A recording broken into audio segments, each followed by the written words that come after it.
midnight at Milngavie train station. Each year 100 competitors gather here for an extraordinary event. From what I've heard, this race is pretty unique. I think it compares with some of the top races that people talk about in the world. Some people have rated it the hardest race in the world because you have to commit yourself to 95 miles non-stop, and if you're going for a good time, of course you know it's going to hurt like hell, you know. There's only around 300 different people that have ever successfully finished this event. That's not a lot. What makes a race for me is the people, and the people that do this one are incredible. If you are able to push yourself to a limit, it's not just for the race, it's also for your whole life. Basically, we have got to place a tag with a body, so to speak. I like to call myself the race coordinator because it's not me that organises the race as such, it's a group of people and I just coordinate them. If you have to withdraw for any reason, and there's no disgrace in withdrawing from this race, right? Make your way to the checkpoint that you were running to. I've run the race 10 times. This will be my 11th. And I just love the race. It's hard, it's really hard, but I love the race.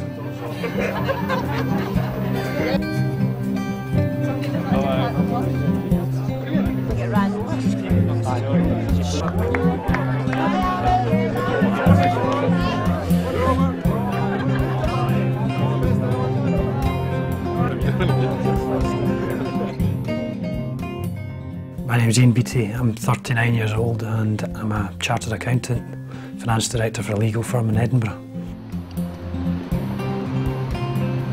I still get the reaction when I talk to people and they say did the West Highland Way Race. A lot of people, particularly in Scotland, have walked it and they find it a quite challenging 5-day walk. And when you say to people, even who are reasonably fit, you say, I did it in, I say, what did you do in 21 hours? They just think that's impossible. I think it's just out with the realms of what's reasonable, and that was very much what I thought at first as well. I thought this isn't an achievable target.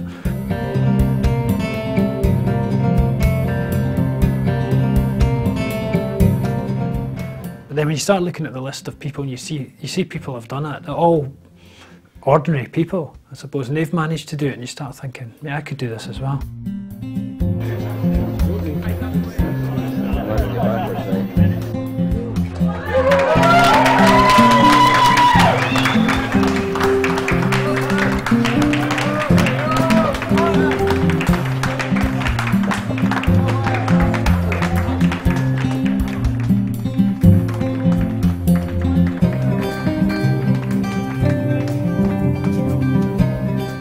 Really just blind terror is all I can describe on the start line.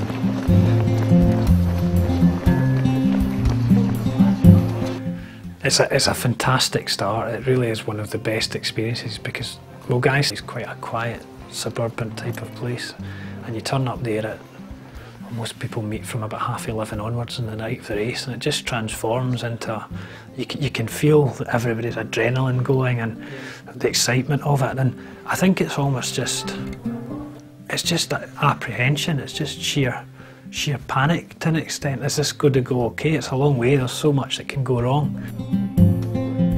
The runners leave Milngavie at 1 AM. They now have a maximum of 35 hours to complete the 95-mile route.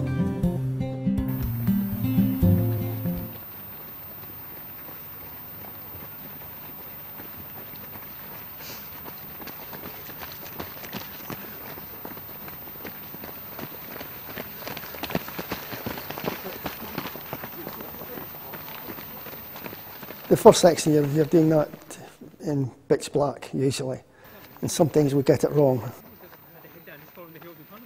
When I did the race in 2001, the first 35 runners missed one of the signposts and ended up about a mile to the west of where we should have been, and we ended up having to come back across a river. This was at 2 in the morning, back across a river trying to find the West Highland Way path. It was just, it's not what you want when you've got a 95-mile run ahead. At the beginning of the race, everybody's chatting away from nerves, of course. So you're all chatting away in the darkness, going up the first sort of mile or so in the dark underneath it, sometimes bumping into trees unless you've got head torches, you know. So it's all very upbeat at the start. Everybody thinks it's just wonderful, you know. And it is wonderful because it's a nice feeling. You get this ahead of you and you're looking forward to it.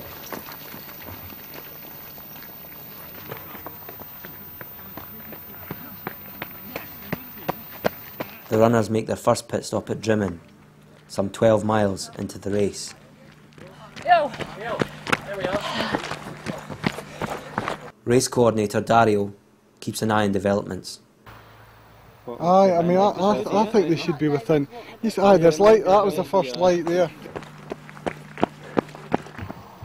I mean, I'm thinking it's like going to be like Ian Beattie, maybe Paul Roden, Kate.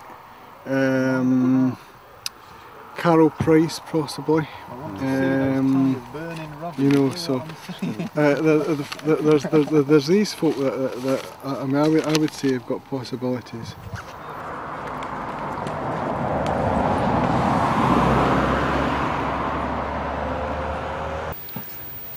It's Jodie Young from Ayrshire.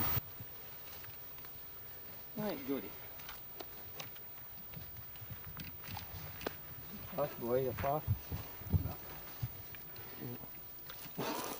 You're looking around and wondering if people know what they're doing or if they don't know what they're doing. Because the guy who can be in the lead after 10 miles might end up taking 33 hours if he doesn't know what he's doing. So I think most people are just kind of keeping an eye on folk, seeing like, I'm in the right place, have I gone off too fast, too slow? I already noticed that Jodie was taking on a lot of water. The humidity is causing the body to overheat, and I hope runners are aware of that and try and take plenty of moisture on. Sometimes because there's not any sun shining brightly, they don't realise that they're dehydrating.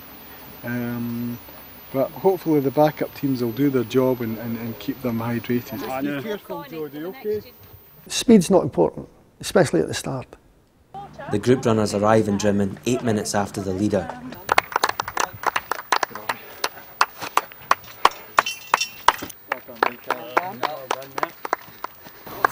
Well done, Kate. That's right, Kate. Well done. Well done, guys. What did you do to yourself, man? I've had a neck op, a disc out the back of my neck. So, oh, blimey, how are you feeling? Not bad, not bad. You see loads of shadows, you hear everything, it's completely different in the dark. And I ended up doing about 7-minute mile pace through it because I was terrified of my own. Maybe? No, 2 hours exactly, I think. The fast early pace helps Ian Beattie arrive in Drimmen ahead of schedule.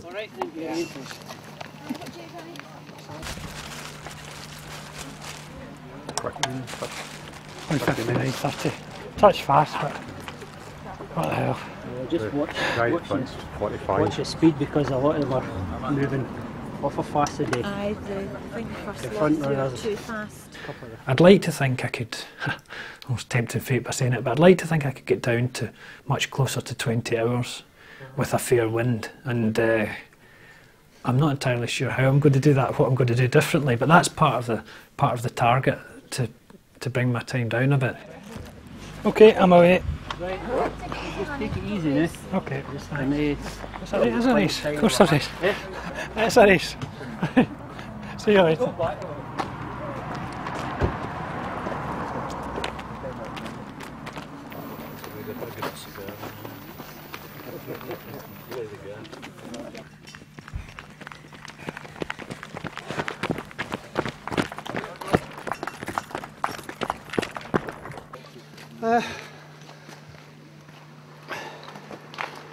This year will be kind of special to finish because, well, that'll be over 1,000 miles of the West Highland, and my 11th time. It's each one's special. They've all got something that stands out from all the others. Alan Kay reaches Drimmen just after 2 hours, but there's a problem.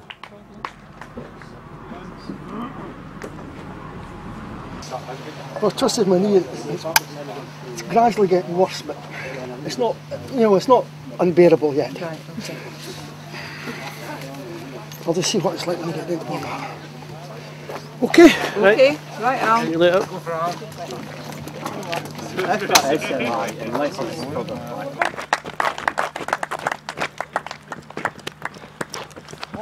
More paper at the top. All right, cheers.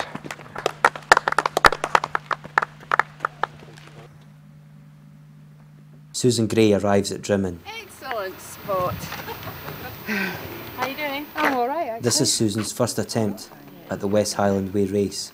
3:28, how's that? 2 minutes early. Water? 2 minutes early. Loads of water. First got involved in running to get fit, basically for a course I was doing at Kilmarnock College. So I started running basically in a pair of Grottio badminton shoes round a track in Prestwick, and it just developed from there. I started entering races and I just got bitten by the bug basically. And it just gives me the freedom as well to get out and be by myself, gives me me time. Thank you. Okay. Bye. Take care.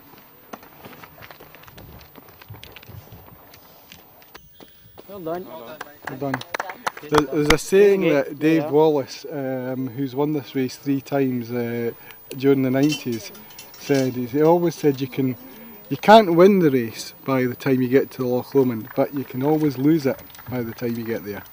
Meaning that basically if you go far too fast, if you get to Loch Lomond ahead of what you should be, you're never going to survive. So I would say the early pace is crucial.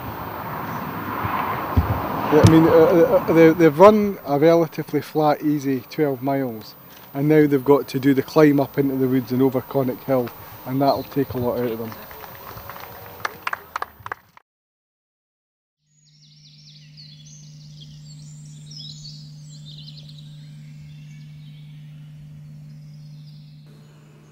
At the 20-mile mark, runners reach Balmaha after a sharp climb and descent over Connacht Hill.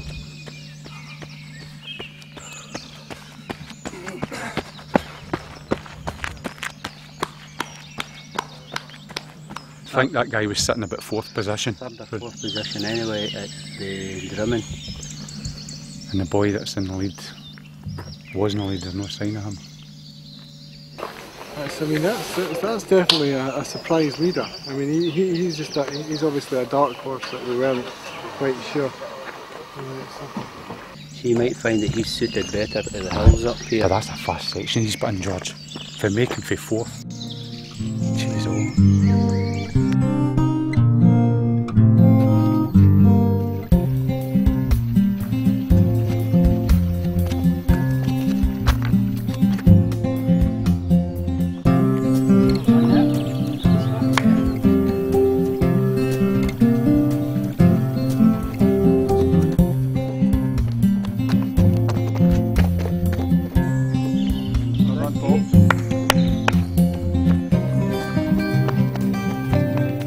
Connacht Hill's reasonably tough.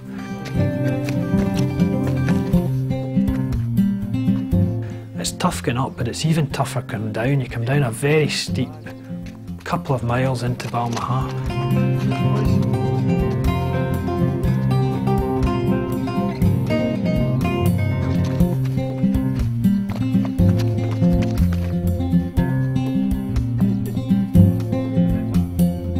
Oh, that's a marvellous experience.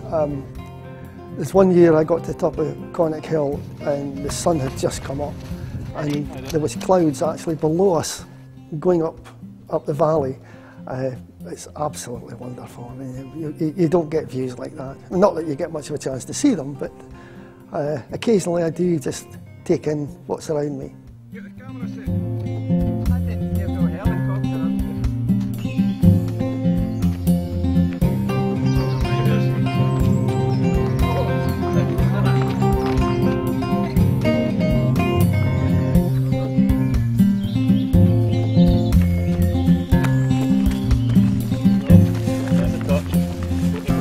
I do a lot of ultra distance running on the road and Run for Scotland, and a lot of people have done it, and it starts from where I stay, so I always wanted to try it, so I said I'd do it before I was 30, so this was it. Big year. What do you want? What is that? That's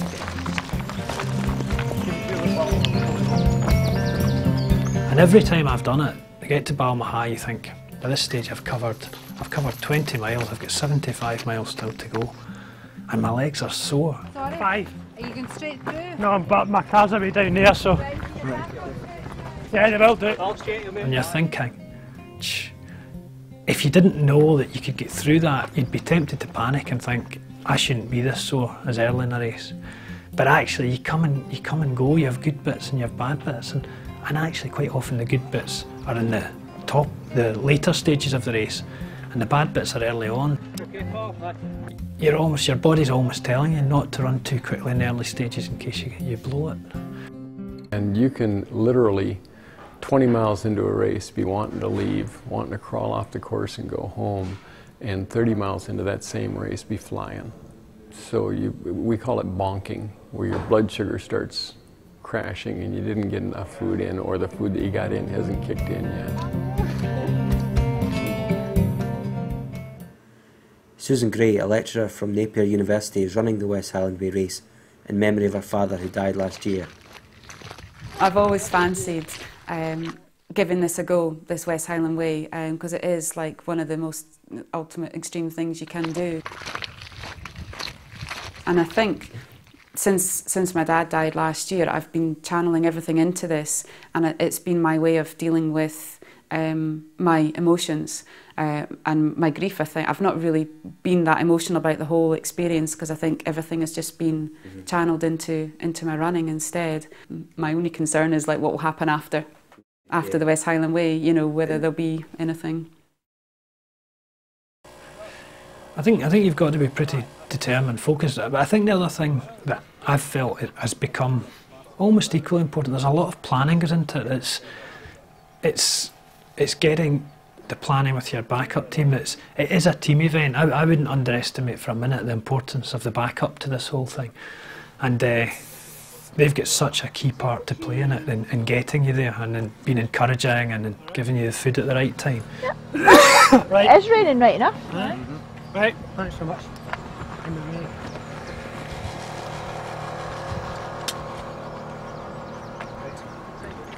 Love you, see you later. Bye. What do you want there, Denon? I need to have pasta and some soup, I think. Pasta and soup. Yeah, Okay. thanks.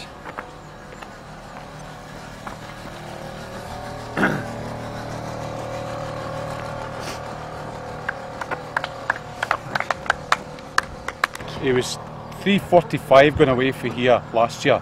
He's 3:34. That's his time going away. Goodness sake. But he's got a time in mind, George. I know. He's high beat. He's trying to beat. Okay. And he's feeling good, so. Right, I mean, yes. Considering he's had what, 4 hours sleep. That's a good thing to feel, I guess.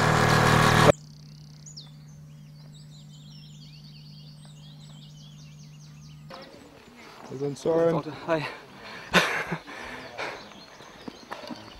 Big mistake. Should have put on long trousers.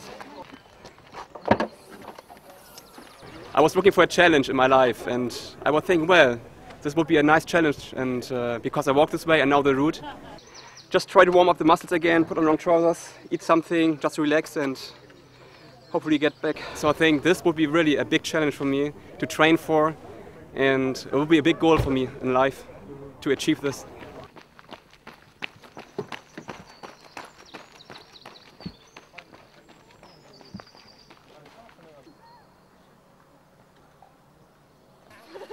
Do you know, it's really weird because I just feel like I'm so last because there's nobody around. I've ran every single section of the West Highland Way in training at, you know, the various stages, to refresh my mind of what it's all about. The long runs really started in January. Prior to that, I've only done one marathon back in 1997, so I've not really done a lot of long distance stuff.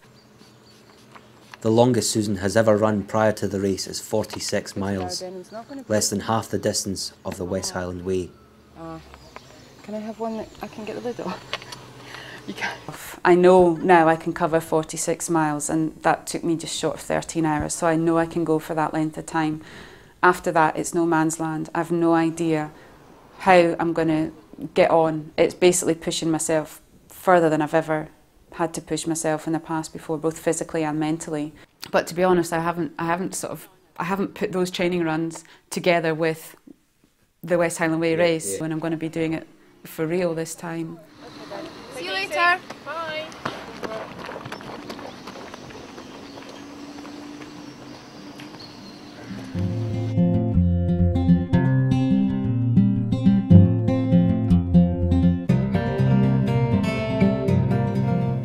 The course continues with the next checkpoint 22 miles ahead at Inversnaid. There's a brief stop off at Rowerdennan to refuel.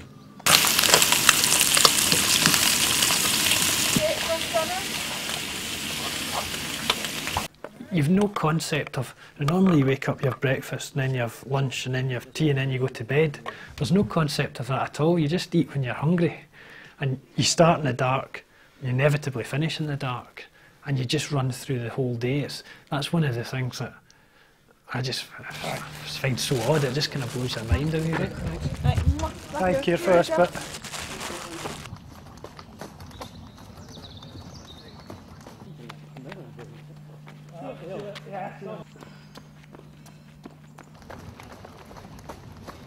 On the first stop, I usually have a piece of jam and a wee cup of tea.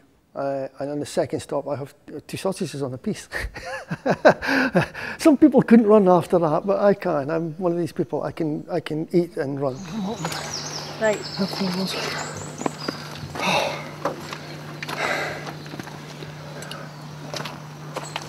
Pint of tea. I'll put it down. You need to lift it up for him though. I know. From halfway on, I usually have some soup and some ambrosia rice, and that and my jelly babies. That sees me through. I've run for 20 odd years now. I didn't start running till I was about 40, and I took up, I stopped smoking, and a couple of years after I stopped smoking, I took up jogging just to keep the weight down, and did a half marathon, a full marathon, and just took off from there. Just did more and more. I don't want to stop too long because if I do, my leg's going to stiffen up. Oh, money bigger. Now that's what I call timing. Oh! That's the fast thing there.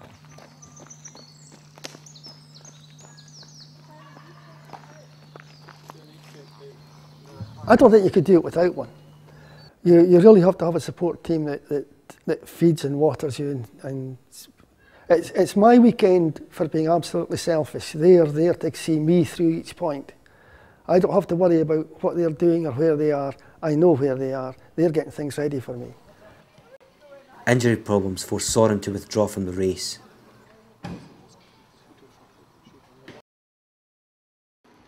Susan eventually arrives in Rowerdennan much later than planned, and is beginning to become concerned about making the next checkpoint.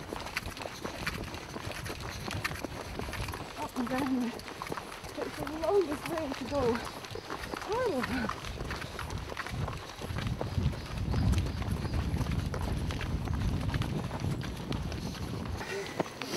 Get some water and then just go. I just want to get to Inversnaid and then I can relax a little bit. Did you get a big one at the back there, please, Robert? How long have I got to? I've got 9 hours. 9 hours to get to Inversnaid. Which is 10 o'clock, so that's 2 hours. I should be alright, but I just don't want to hang around here because that took me longer than I thought because I was feeling really crap. I hate that section. Every time I turn the corner, it's like, oh, for fuck's sake. I felt really, really sick. Did you? Yeah, I think it's that juice. I'm not going to have any more of that. Okay.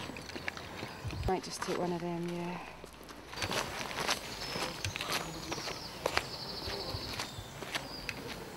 Jules, I'll probably want like change of socks and vest and stuff like that. Okay. I'll text you from Inversnaid to let you know what I want for eating. Okay. As the race continues along the banks of Loch Lomond, the runners spread out and become increasingly isolated. The north end of the shore of Loch Lomond, where the roots and the rocks are horrendous. That's probably the worst track I've ever run in my life. One of the worst I've ever run in my life anyway. 62, 63.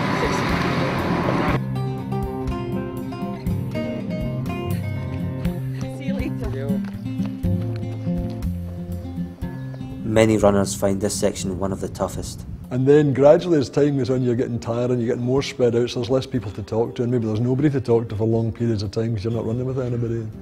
And then as your spirit gets eaten into by the sheer vagaries of what you're doing to it, you know, you get quite more despondent, and then you get desperate. You know? And really, after about 40, 50 miles, as I said before, it just becomes absolutely totally mental, totally. It is here where potential winners of the race emerge. Once you've got past the first section, you're virtually on your own from then on. You'll maybe pass somebody or somebody will pass you, but apart from that, you're virtually on your own. There might be a runner half a mile in front of you and another one half a mile behind you, but because of the way the race is and the conditions are, you virtually never see anybody. So you're just there on your own, and that's it. You've got to kind of draw into yourself.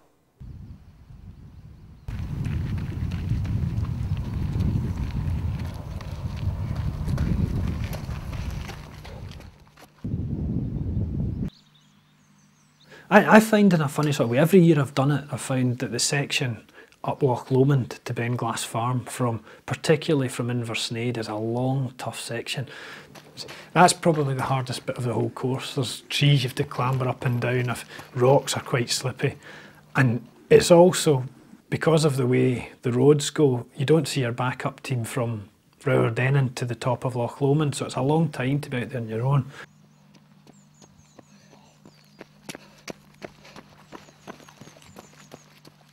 And I find that bit very tough. By the time I get into Benglass Farm, I think I've only done 40 miles. I'm finding this tough. I'm not even at the halfway stage yet. Ian reaches his backup team after the journey up Loch Lomond. Alright, Paul. Yeah. Get yourself down. What do you want first? What do you Get want? some water first. Water. And if I can have some soup as well.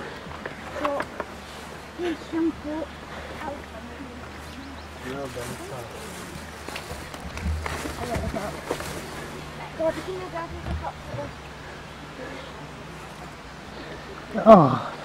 Right, that's nice. How's the water in the thing we're here just now? Okay, aye? No, just a bit empty. Right. Oh. That was just horrendous. No, but see the bit going into Inversnaid, which is normally quite easy. I was falling asleep on my feet. And I thought, I can't do this today. And I said to George, I just walked away. I got through Inversnaid and started to feel better again. So just a tough section, right enough. Don't worry. Adrian's always said you get 3 goes, 3 times that your body tells you to chuck it. And I said you don't listen to them. Right, so many times it chucked you, just once. Just once. I think it's mostly down to mental toughness and the psychological side. I think that's one of the things that people who haven't run the distance wouldn't believe. I don't think I'll be pulling back, but I'll just work away, I'll just keep... What do you want for the road? Don't forget, we'll go up the road. I don't think I need anything, just my water, and I'll see you in... We'll see you up there. Get that down you first. I'll see you in 50 minutes. Aye.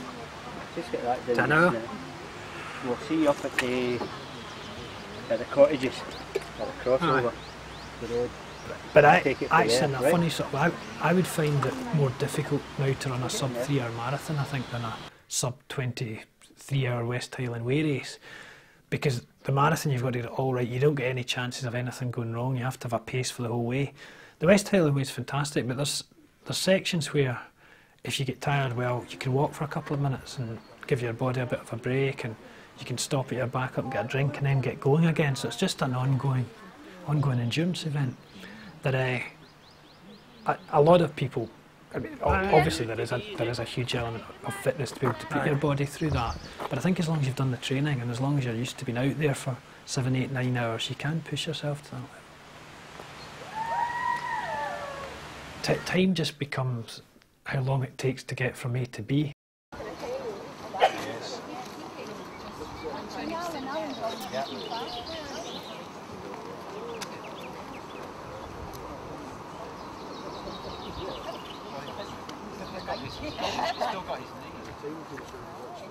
Backup crew have been with me for practically 10 years now, and they know me inside out, so they know from when I start running, they know when to watch out for me and when to get everything ready for me. Ian Murray, he's the driver. Simon Hunter, he sees to my feet and does all the jobs, everything. Anne Christie, she is the cook now, because she used to be a runner, but she's got arthritis now, so she can't run. So she does a lot of the other things. And Jill Foggy, she runs with me if she's allowed to. On some stages you've got to double up. You've got to have a runner run with you. And she's the one that would run with me. And Simon Hunter would do short distances with me if you had to. Okay. We meet you in the underpass? Yeah, aye. Right, go for it. Okay. Oh, he's lost half an hour from last year. So it's a wee bit behind. But half an hour over 22 hours. Oh, nothing. Could make that up. That's fit and healthy. Could gain that up. Depends on the weather and ground, you know. And his knee, like. It could be holding him back slightly, you know. But I think he's over that. I think he's running through the pain, just running on with that. Coach you.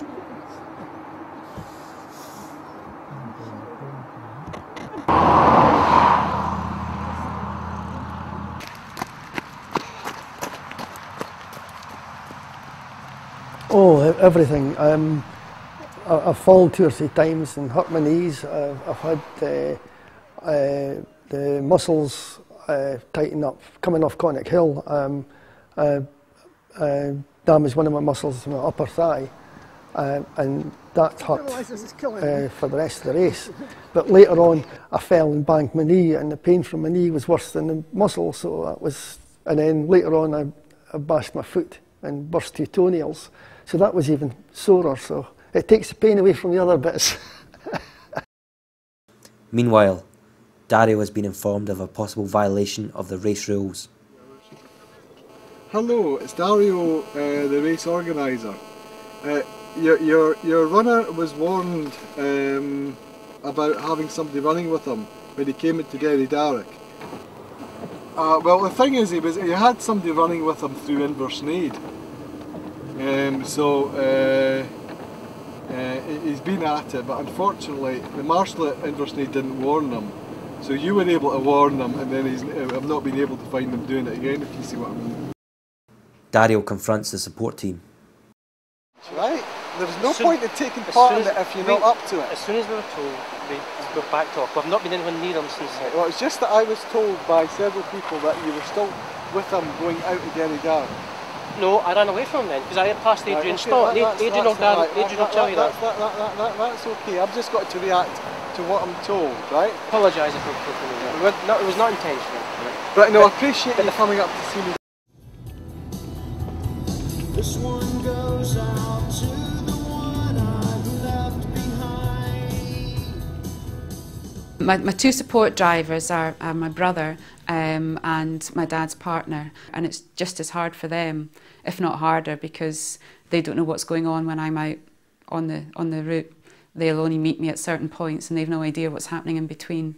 And they've got to stay awake for as long as I'm awake as well. So, you know, there's a lot of people have invested a lot into this.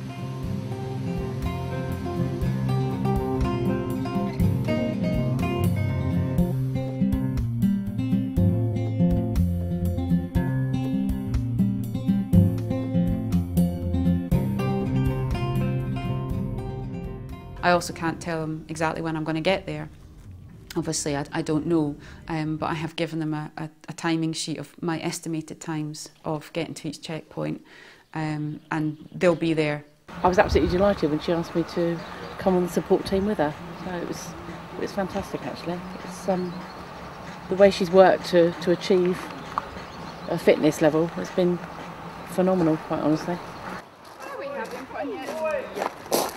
What time it takes you for about 2.5 miles? I haven't had a network No, neither have I. forever. You know, Quite sitting down, have a wee sleep.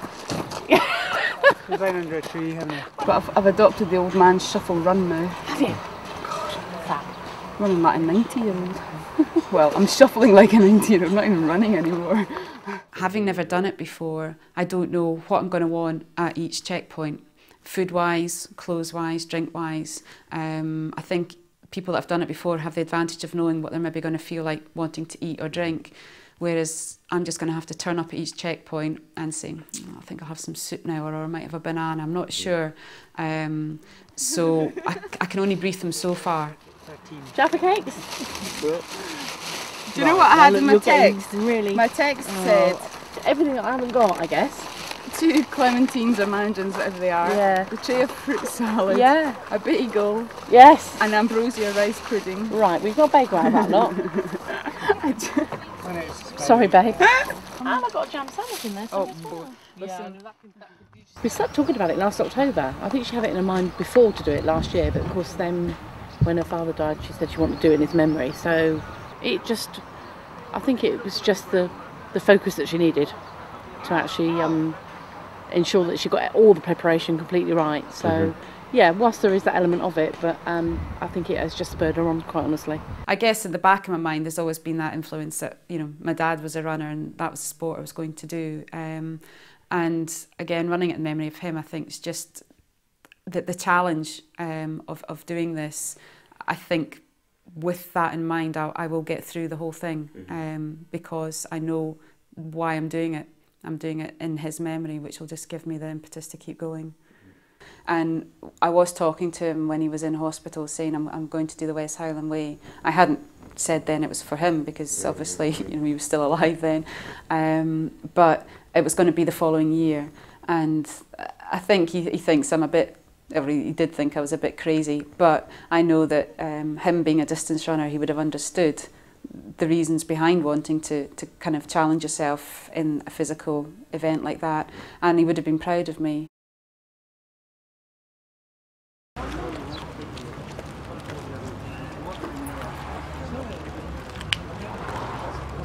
George, is there a blister there? Where? Yeah. Can I see for you? Sorry. Where is it?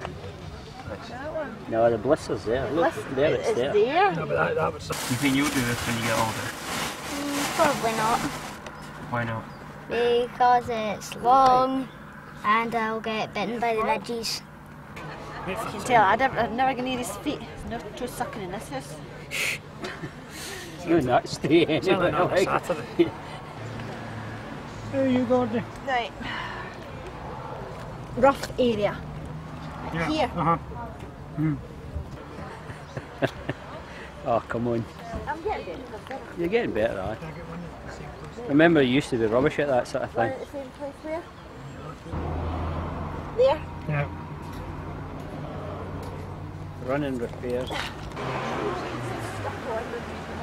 How you doing, Ian? Oh, been better. Been better. Has it been pretty humid, aye? Tough. Oh, it's been really tough today. Really tough. I'm sort of struggling a wee bit, I think. I struggled. I had a really bad patch just before Inversnaid, and I was tired and I was kind of falling asleep, and I just struggled. But I managed to get myself back together and back into it. So yeah, it's been an adventure this year. Yeah, it's just hanging on now to see. You're having sick again, No, well, just a few things. It's good for So keeping food down is a problem, It's honey, is lovely. that what you're telling me? The soup's lovely.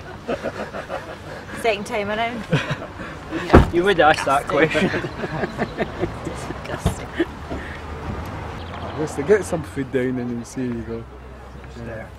Just take my time. See you later on up the route. Nah, maybe tomorrow by the time. Coherently. No, you'll be fine.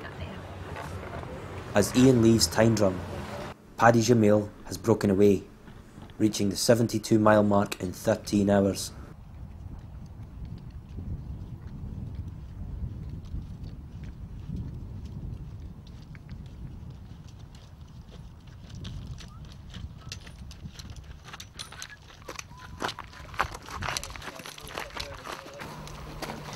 How you doing? Help me.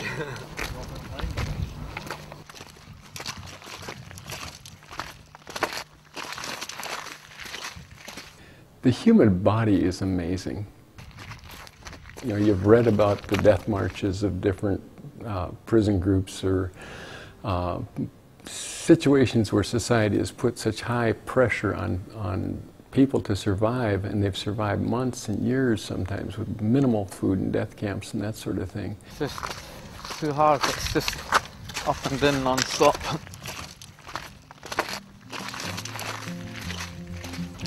My feet are just, my ankles are all twisted.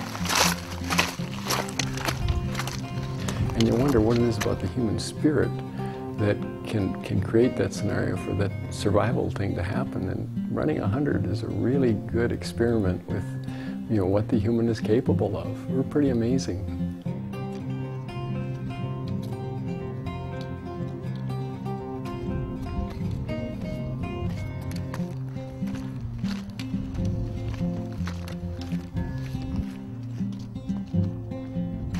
I don't know what's coming up and when it's coming up. I'm just going with what's in front of me.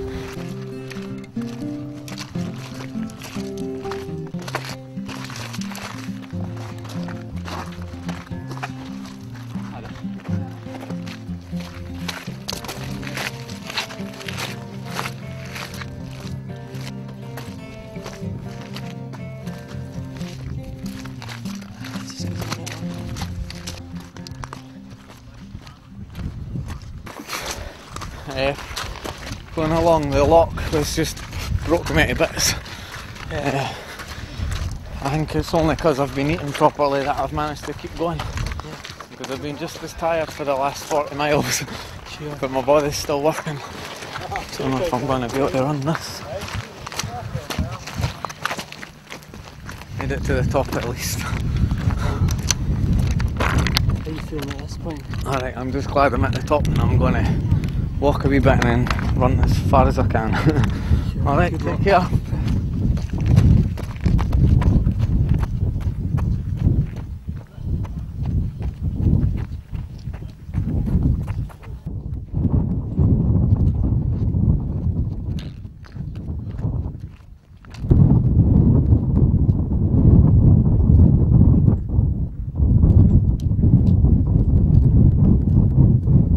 Clouds begin to gather as weather reports warn of possible storms.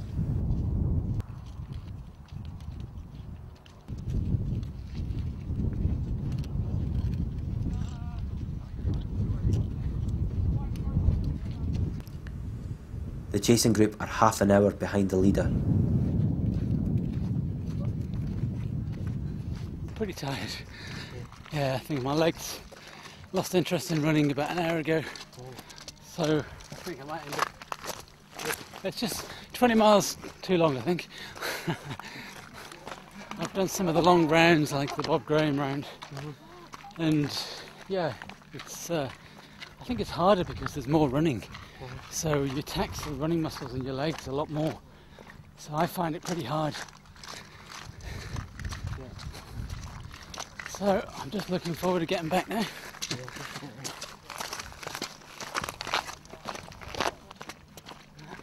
There you go. Thanks, Carl. Good luck.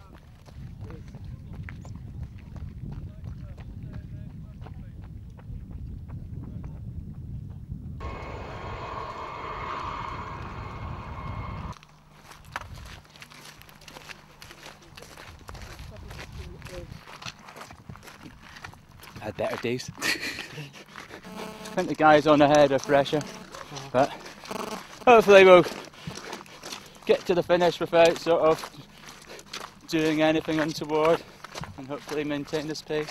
Have you done this course before? long time ago. 2000. Went over on my, well, damaged my knee and had to walk from King's House in. It's a long walk. The toughest part is you're here and it counts for nothing unless you get those extra couple of miles.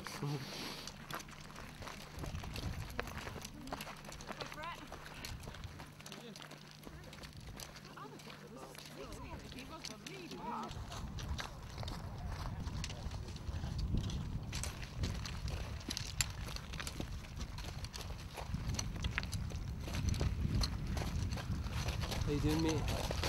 Top gear. Absolute top gear.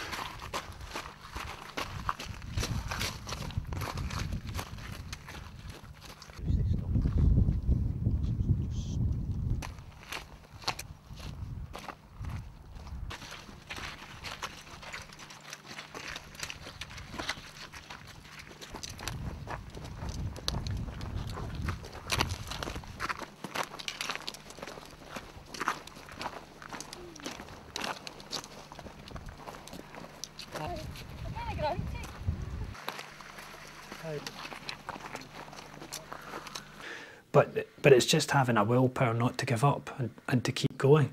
And part of that's the psychology of it, that if the year I dropped out, we just had a baby, my wife was at home, there was always a pressure on me to turn around and go back the way.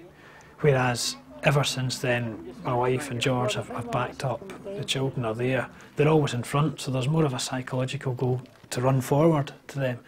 And that's made a big difference for me. I think it's, if you know there's a bit of reluctance from your family to do it and they're a bit against it and they're not there, it would make it very hard when the going gets tough.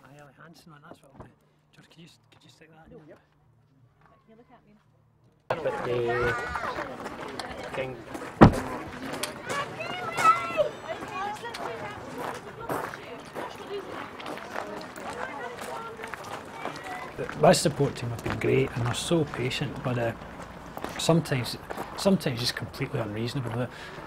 There's a section you go over Rannoch Moor from about 60 miles to 72, and the pace I'm usually running, we've got the Caledonian Challenge walkers coming the other way there, so there's thousands of walkers and you're tired, and some get out the way and others don't. They're just, all you can see ahead in this path is walkers, some on their mobile phones. So by the time I get to King's House, the steam's coming out my ears.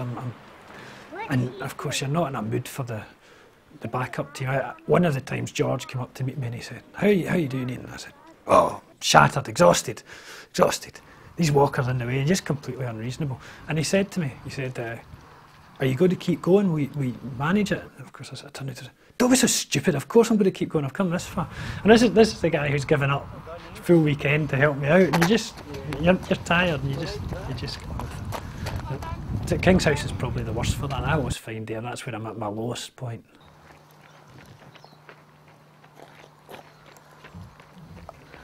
I don't know, I can't speak for anybody else, but for me, just the race itself, just the kind of conditions that you're running under, and the fact that it's never the same 2 years running. The first year I did it, we got hit with a blizzard, 2 o'clock in the morning. Just white out. Other years I've done it, it's been 90 degrees of heat going across Rannoch Moor. Other times it's bucketing rain, that's quite normal.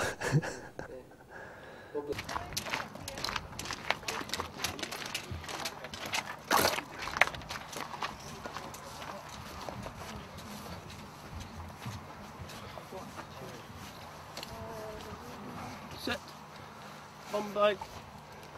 Hi Alan, how you doing? Oh, my legs have gone. Your legs have gone? Oh. Solved that problem then. We can go home and get an early night. You don't think so? We're not wanting any more water then, that's fine.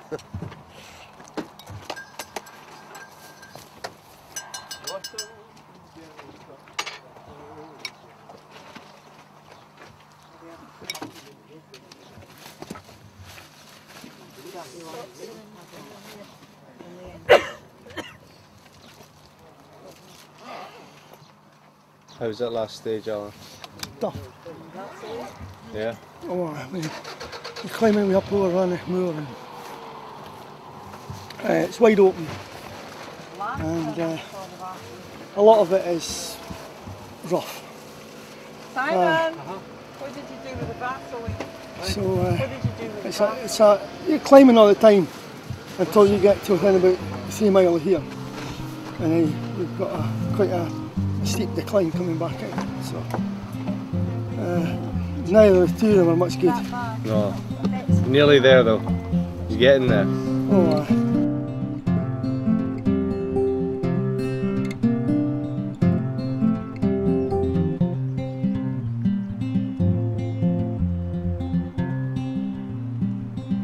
I've no idea how I'm going to get on in the latter stages of the race. I don't know what I'm going to feel, what my body's going to... I know I'm going to be in pain, and I'm accepting that, but I don't know how, if I'm going to turn into some kind of snarling, raving monster, or whether I'm just going to keep on going and be quite calm and happy. As Susan reaches Time Drum, she has surpassed the farthest she has ever ran before. It's now 4 p.m. and she's been on the course for over 15 hours.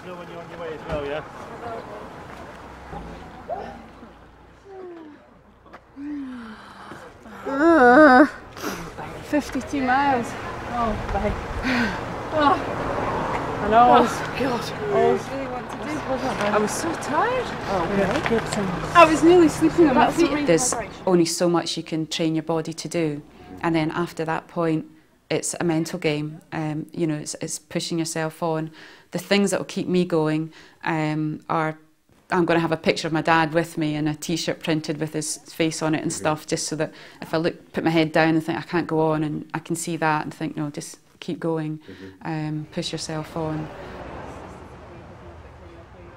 Right, well, I'll see you at King's House. What are you doing there? That's about 18.5 miles from me.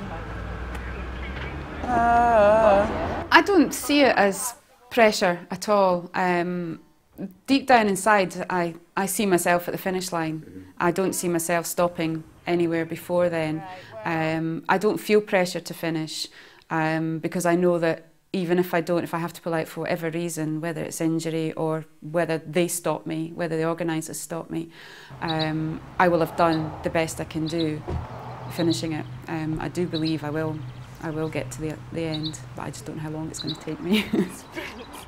Do that at the finish.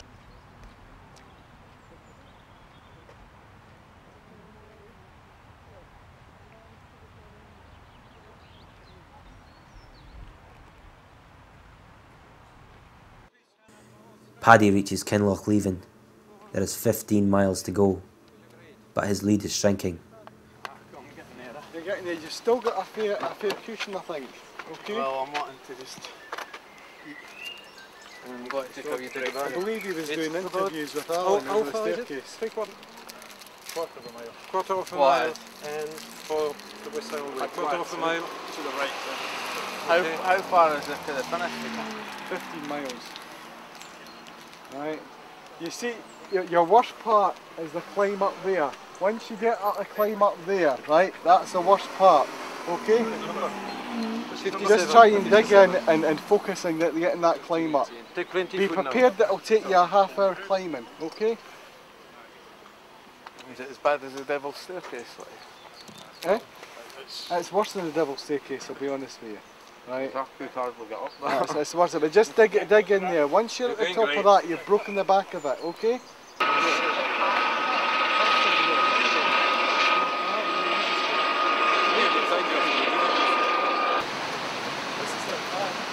Hi Cal, how are you doing? You're Bruce, alright, excellent. So we've had a change of position. An idea, the leader left here about 15 minutes ago. Alright. Right, okay. And he's out in his feet. Not the only one. You want a beer? No, he's not wanting a beer, John. Bruce, anything that's on the top there, you have. Yeah. Socks. So 15. It's really finished. Thirsty for a beer. Your chance to be a hero. Yeah.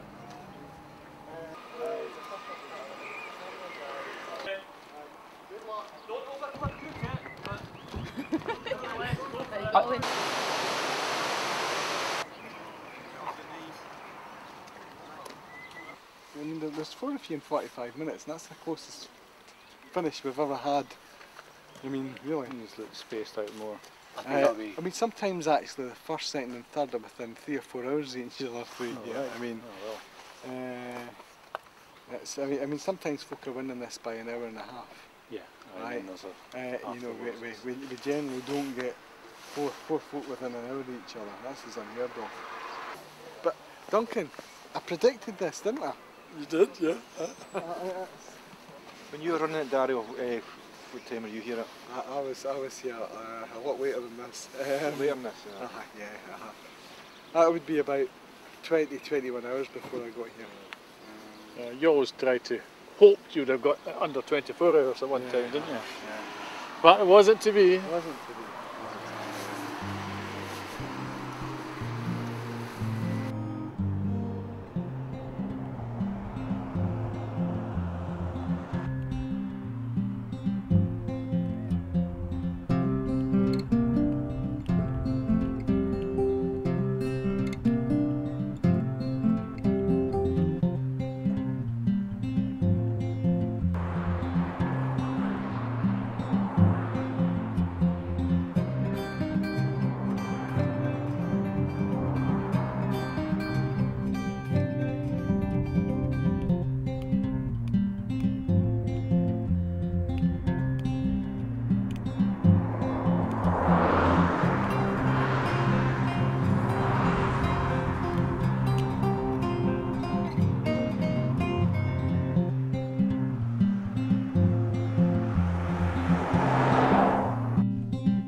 Five. Just 5. No, just one. 5, right? Yeah.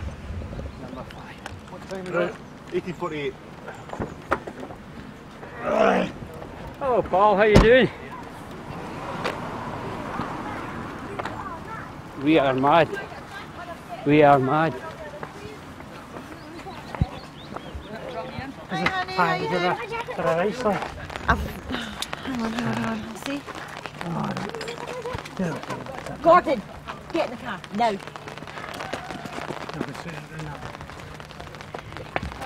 That was starting out, yeah. It's quite nice actually. How you doing? Okay? That was a tough wee section. Aye. Got there, Ian.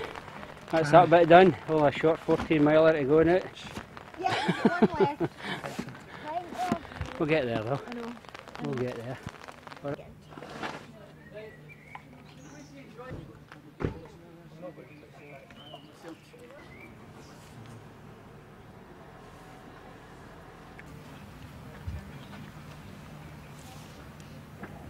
That's a really tough bit down, isn't it? See, when your legs are just killing you. I know, you can't make one leg go in front of the other. One bit is good, huh? No. Why do we do this? It's your fault. Why do we do this? These silly decisions. It's a daft, absolutely crazy distance. Over the years, I've been amazed by where some people have stopped. There's numerous stories of people have got to Kinlochleven, which is 80 miles in. And if you said to anybody, you've done 80 miles of a race, you've only 15 miles to do, you'd think, how on earth can you stop? But people do. They've reached as far as their body will push them. Their body won't take them any further. And I think that's a good thing. I think it's far better to do that and come back another day than to try and just push beyond the level of where you can realistically do. That'll be, you can even just dump that into the thing when you're passing if you like. Save you carrying a bit. Are you ready? Well, Am I ready? Struggling. Oh. Right. That'll be fine once we get going. Okay. Don't let it rub your back.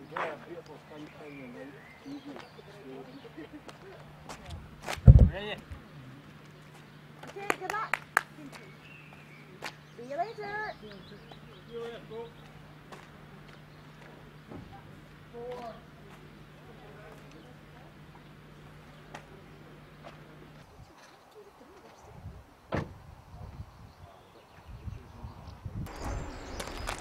Susan's support team reach King's House and have an anxious wait for her arrival off Rannoch Moor. Susan's mother has joined them to offer extra support over the closing stages. It's always hard. It's always hard. The first bit where you're heading towards the Devil's Staircase, you're on rough ground. And then the Devil's Staircase itself is just tough. 1997 was my best race. That was my best time. And I really enjoyed that. The weather was great, the conditions were perfect. And I really enjoyed that race. Just nothing went wrong from start to finish. That'll do. Now comes for the fun bit. Just keep saying to yourself though, it's the last bit. Oh, this is going to hurt. This is the last bit, Phil. This is going to hurt. Okay, but it's the last bit. It's maybe the last bit, but it's still going to hurt.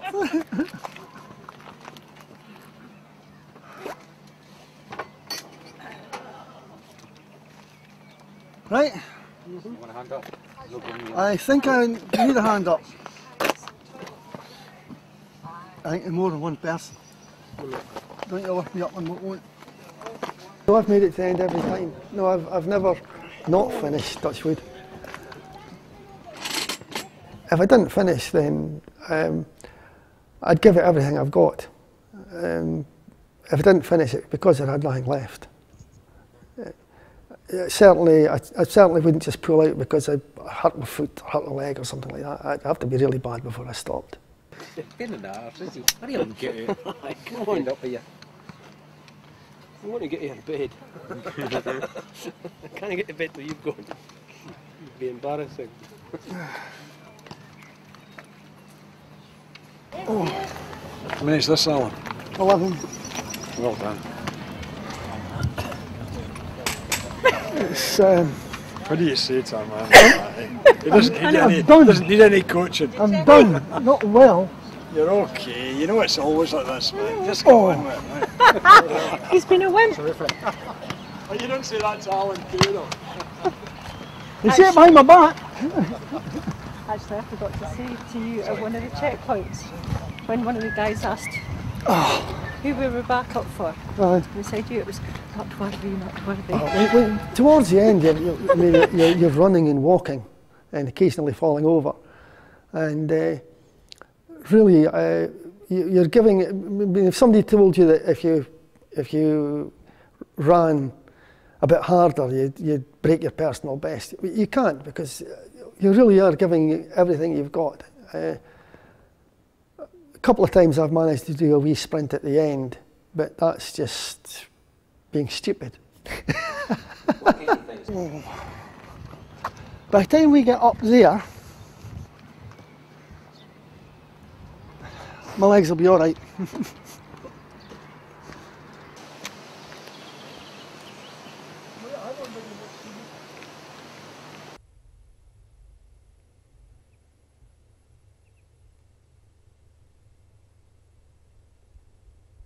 You're just so tired, and that section is there's nothing at all except going up the Larrick Moor, and you can probably see 4 miles ahead where you're trying to get to, but it just seems to take so long to get there. Everybody finds that bit tough.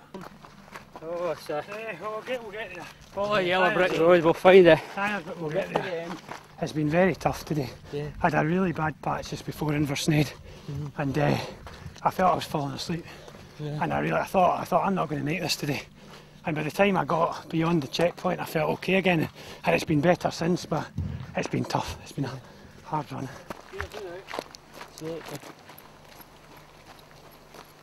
Ended up on Friday, you get 2 hours sleep when it should have been having about 7. So don't think that helped, but we'll make it. We're last section, and With a fair wind, we'll get under 23 hours.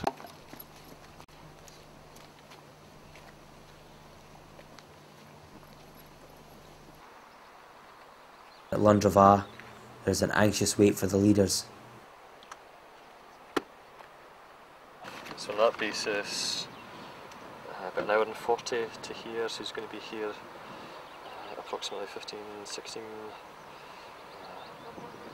another half hour. Okay. Great.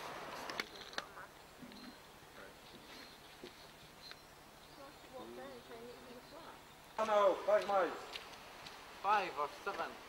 5. Paddy emerges first, but the race has taken its toll. That's fine. But it's against a different runner. Alright. Okay. And the guy is doing well. He's moving well. The guy who is in second place now. Better than Carol. But it's up to you to lose now. Okay. So. You want any grub? My best. I'm sure you are. You're the best just now. Okay?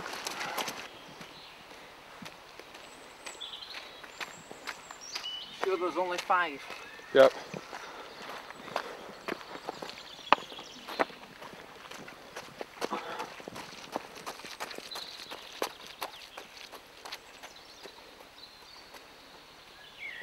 Well, we weren't quite sure of the extent of the lead of the first guy, so therefore this section is essentially 7/12 to the final section. So we're trying to extrapolate now and work out if he's gained any time. But obviously the longer that it is before he arrives, the less likelihood that it is that he's actually gained time, may even have lost time. If he appeared in the next couple of minutes, probably would still be on, maybe even the next 5 minutes. Absolutely. All to play for. But he really needs to appear quite soon.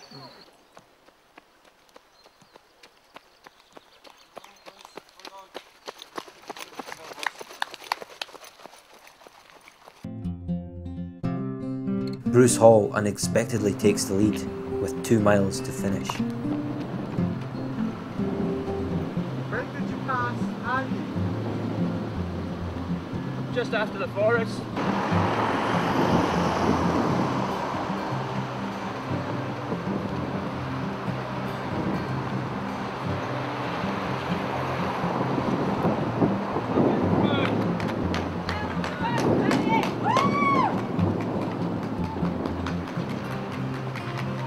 Well done.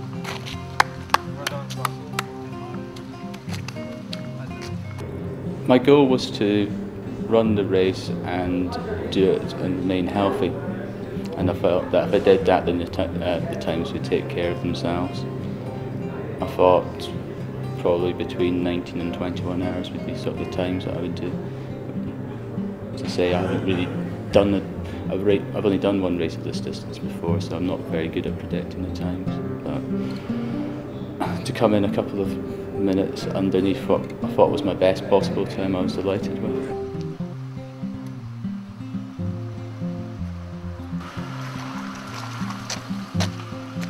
I said 5 years ago that I'd come back every 5 years. I managed it this year, so I fully intend to come back in 2010. I don't think my body can recover within a year for it.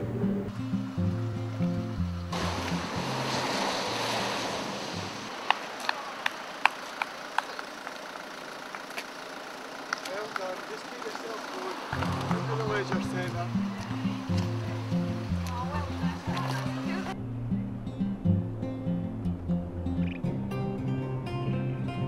There's a golden rule and it's daylight is gold. And that's just meaning at that stage in the races, while you've still got daylight, try and push on no matter how tired you are, because within a few hours the lights will go out basically.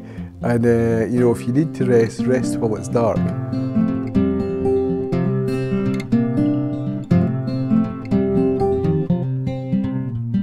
About 70 something to here? Yeah.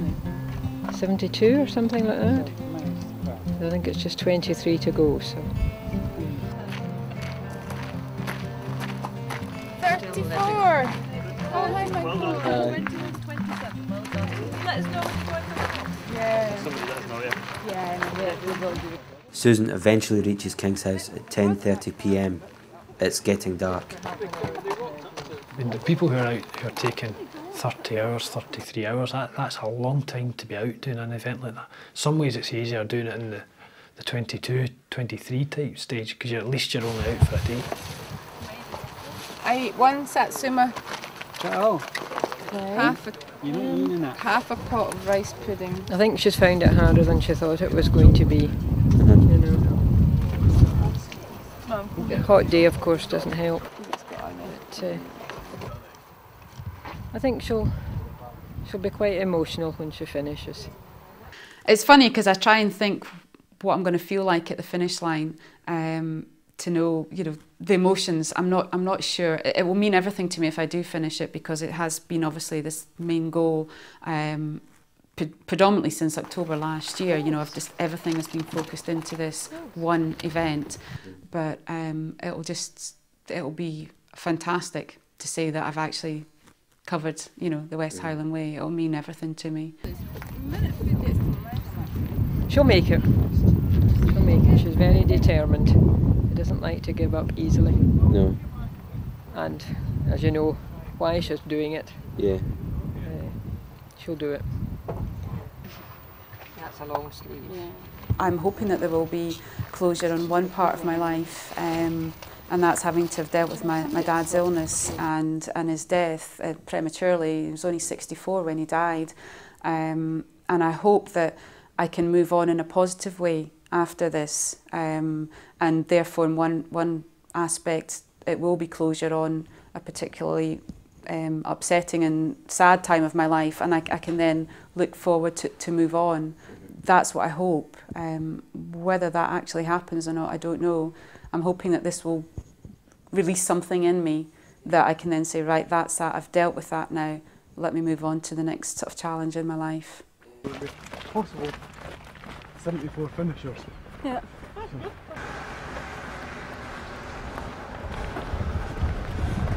So how many finishes have you got so far? I think Debbie will be either the 9th or 10th. That's good. So yes, it's top 10 placing as well. That's brilliant. What's your temperature like? Are you cold? Cold, right. Well, when you get in, with a lot of people like this, because you're kind of been damp for so long, and the temperature has dropped. Right. You probably caught that in that rain as well. A wee bit, yeah. So get in and then back up if you can get her some dry clothes and just have a warm shower and just try and get your body temperature back up, right?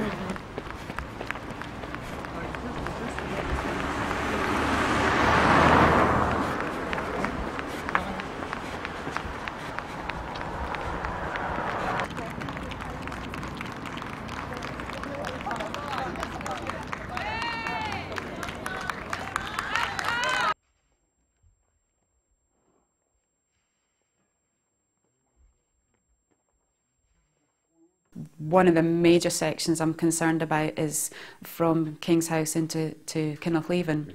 First you've got the Devil's Staircase, which isn't too bad. It's not as bad as it sounds.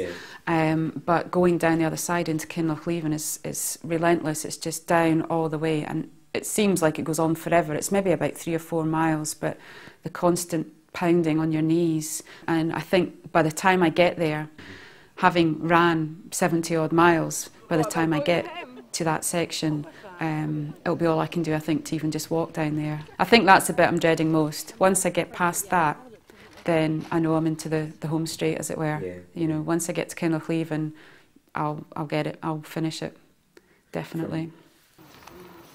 I think she's going to be walking the rest of the way anyway. I don't think she will do, unless maybe the last little 5 yards or something, she might manage to break into a trot.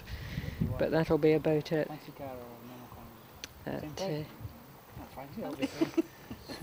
And then a nice cold bath, I think, to help the aching bones.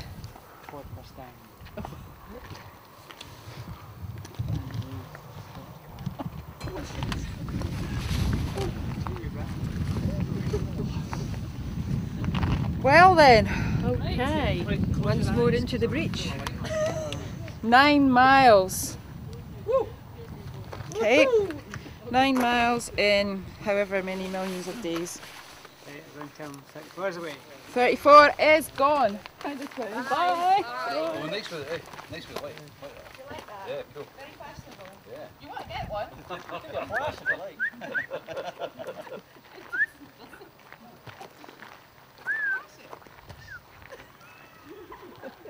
That's fantastic. Well done. I didn't even think, I haven't been training for a month, I didn't even think I would finish. I need to get warm clothes on. Yes, we've got bed and breakfast. Space blanket. There's a shower Yes, here. the shower. It's not really sunk in yet. I never thought I would do it, and I just can't wait to tell folk I've done it, to be honest. So it's always a fantastic feeling. The last couple of miles are always great because it's pretty much downhill into Fort William. It's quite a tough. It's quite sore in your legs, but 2 years out of the 4 where I've got there, I've ended up in a sprint finish with somebody trying to beat them over the last mile, which is just ridiculous. Last year somebody beat me by 15 seconds, and if I did should have had another 400 metres and I'd have caught him.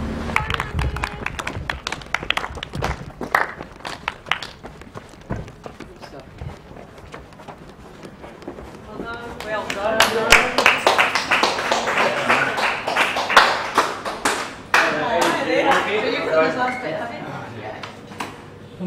Number 5. It looks, your man still looks quite fresh. Thanks so much. What was it, 22, 24? 22, 42. 22, thanks.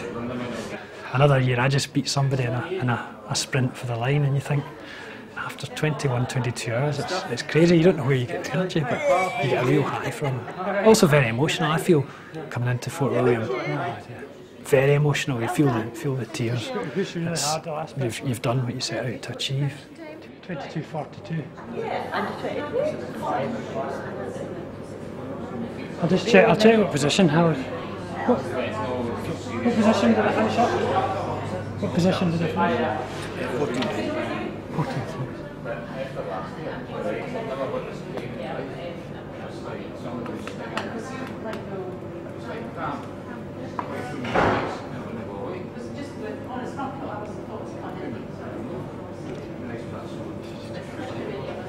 Oh dear. I feel really delighted now. I felt good at the end. We had a really strong last section that we pushed on.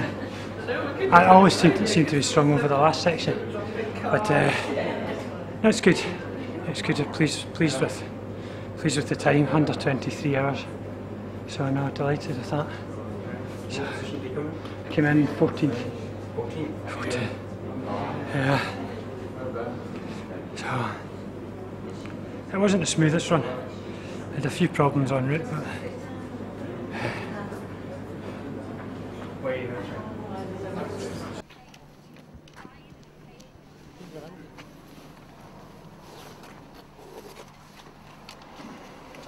got an arm out?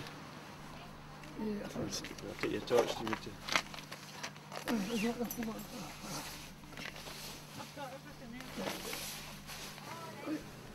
Alan sustains an injury just a few miles from the finish line.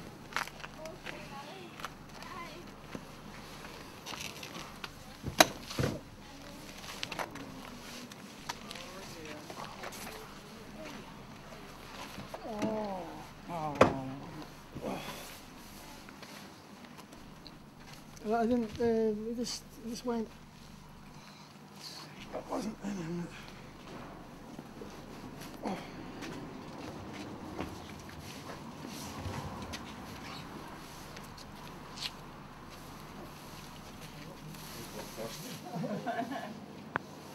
Well done, Alan.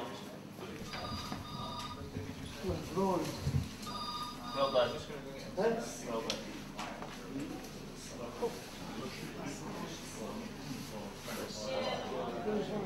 Oh, do you know? Withdrawn at 1.5. There you go. So best of luck. Thanks a lot.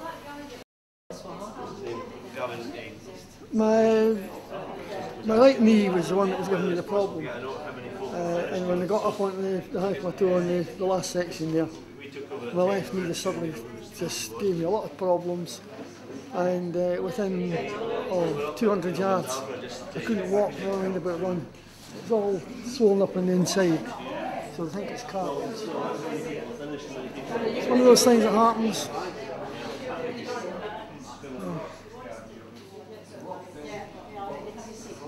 But, I'm kind of sick.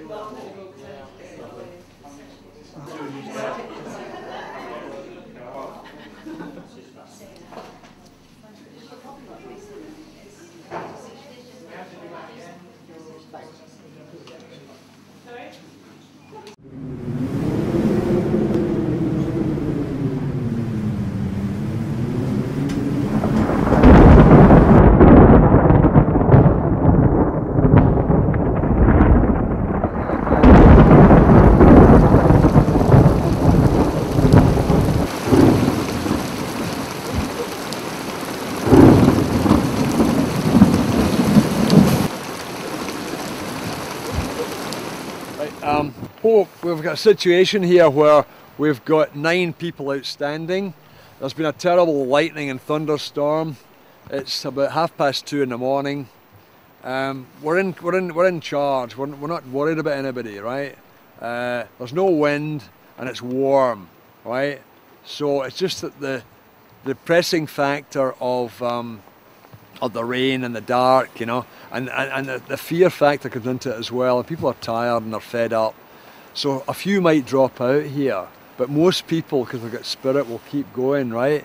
They're at Kinloch leaving, right? They've now got a really hard 15 miles ahead of them. A hard bit of ascent, and then a long stretch of long, arduous walk ahead of them. Yeah. Then the long, welcoming drop into Fort William. So they'll make it, right?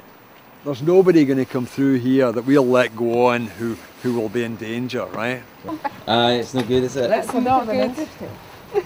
Absolutely drenched. Yeah, well, can we get the heat on in the car and get come on. Yeah, we'll get some dry stuff. What your numbers? Sorry? Just one it's not numbers, just me. Just yourself, yeah. 34. Yeah. Well done. Thank you. You're going on, yeah?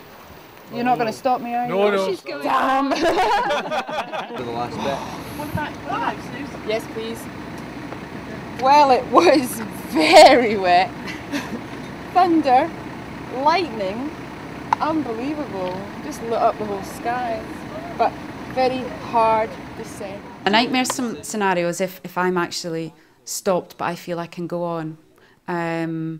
If somebody says, if the organisers pull me out or if the weather is so bad that they have to stop the race, but I don't, that's something out with my control, that will I'll think, oh, I'll punch somebody if that happens, you know, because I'll be so frustrated. When it was very heavy rain, I would have liked to have got here for them to say, you can't go on, the race is cancelled from here.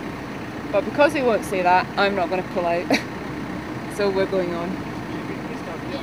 I know I would, but I'm just like... And then you'd have had to do it next year again. No, I'm never doing this again.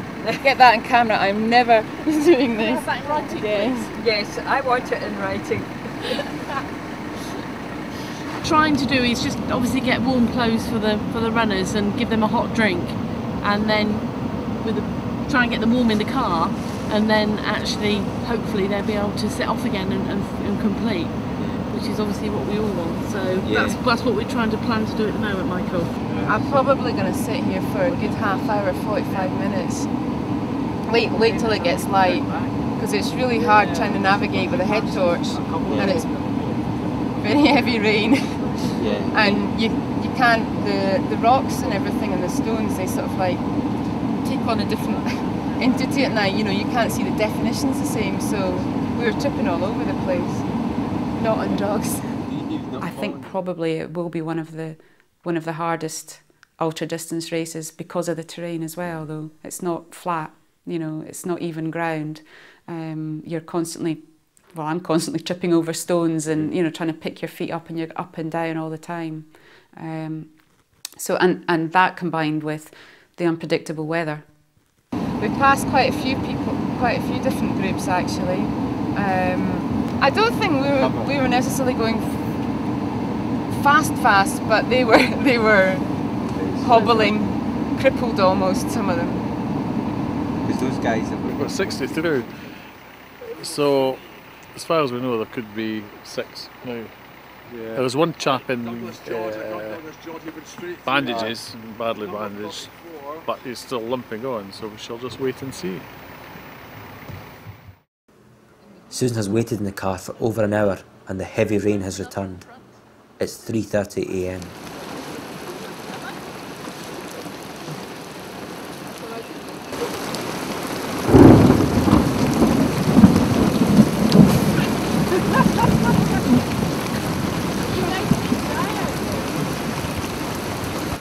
Did you hear that? What did he say? The race is finished. The race is now cancelled. It's just too severe up there. The rivers are now at 3 or 4 foot high and it's dangerous. Sorry, big disappointment. To us as well, I assure you. You know, we love organising this and helping you guys, but sorry, you can come up to Fort William and to the prize giving. There'll still be a prize given, but cut. Okay. I'm glad the decision's been made for me, but at the same time I didn't finish Well, it. it's just as well that you weren't away 5 minutes sooner.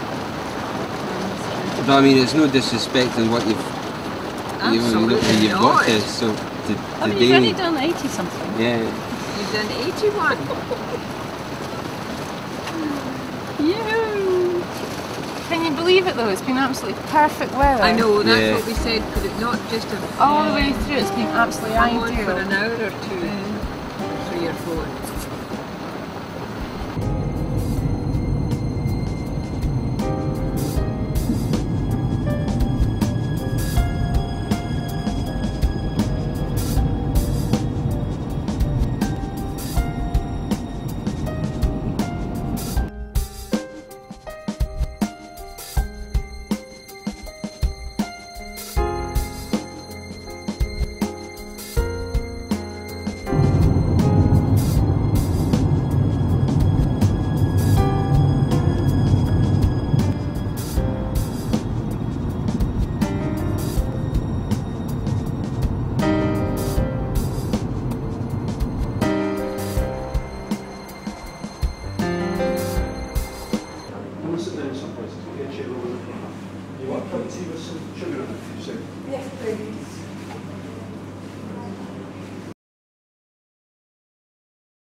Back at the leisure centre, Dario and his team are trying to account for those runners still on the course. Well, we've never had a thunderstorm of this severity, this magnitude before. We've never had conditions quite like this. You know, we've had heavy rain, we've had snow, we've had all sorts of things, but we've never had flash floods like this, and that's what's made it so dangerous tonight. The priority now is get people off the hill safely, quickly, as soon as possible, and that's why we've closed the checkpoints down and not letting anybody pass any sections. And effectively close the race at that point. Everybody okay, eh? Look, the main thing is they're safe. They'll be regarded as finished. So tell them that. Can you find out what their names are and phone me back? Leaving their numbers. We're trying to identify who they are because they're missing. Can you find out their names and come here? Right? They'll get crystals, so don't worry about that. Right? Yeah, and if you can, right, if you can find out what their name and number and give us a ring back, because we've got about 3 or 4 folk we're trying to identify. Okay? No, they may not. We want them in here, right? Right, we want them in here. Yeah, yeah, right. Bye. There's still folk wanting to run. I'm so glad you did it this year. Well, if the rain had stayed off, you would have done it. We'll see you Tuesday, yeah? You going down the road now? Home. Alright. Well, drive carefully. Shut your eyes for a wee while, eh? See you on Tuesday. Bye, Tony.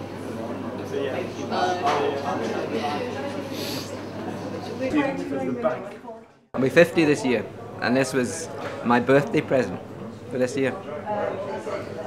So in a way, you feel no. Will you come back next year? I have to consult the wife, and I suspect the answer would be no, especially when she finds out what happened. I'm a bit miffed because it's only one more, one more stage to finish the race, So 5 hours and I would have finished the race, but safety comes first, so I'm quite happy with the result.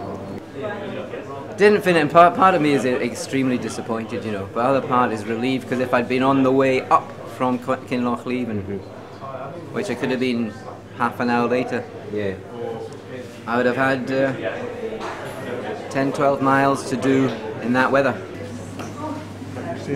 Yeah, absolutely, I'm fine, thank you. You're right, Darren. You got it. Terrified, was it? Maybe a bit too Oh, I got a soaking in the last stage, going up that hill. Thunder and lightning.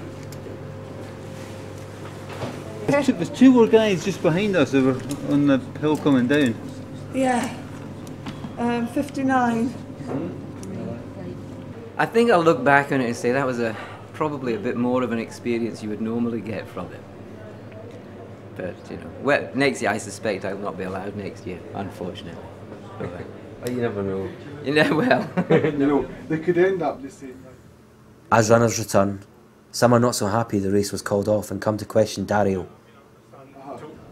Earlier on in the race, but when there's only 6 miles left to go, I would have thought if a case arises, then you should have a backup.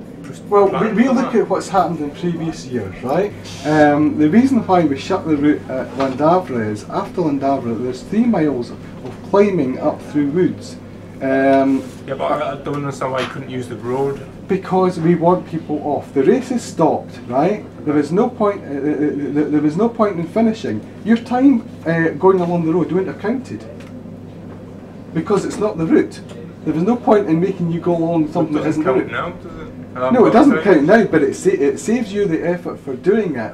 And at the end of the day, you're regarded as finished. At that point in the race, we weren't bothered about the time. Yes, but I'm bothered about your safety. Well, it's safe to go along the road. But I tell you what, if you want to, you've got your tag off, right? You go back out to Llandovery and you walk in if you want, okay? No, we were told we couldn't do that. Right, that's okay. We were asked to do that. But it's okay, Mark. I mean, you're saying you're not going to do it again, but to be honest, with your attitude, I wouldn't allow you back in the race anyway.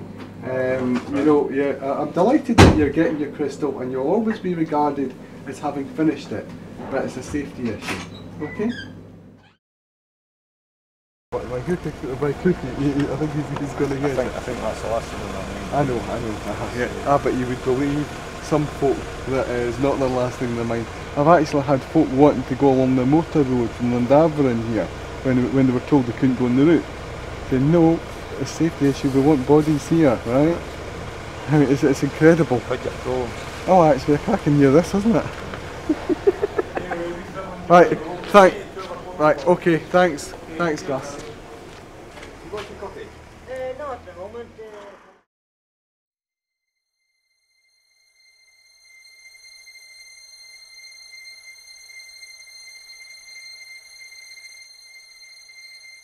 There's certainly an addiction to, people will stop the West Highland Way and say, I'll never do that again. Half an hour later, they're already planning next year. It's quite extraordinary.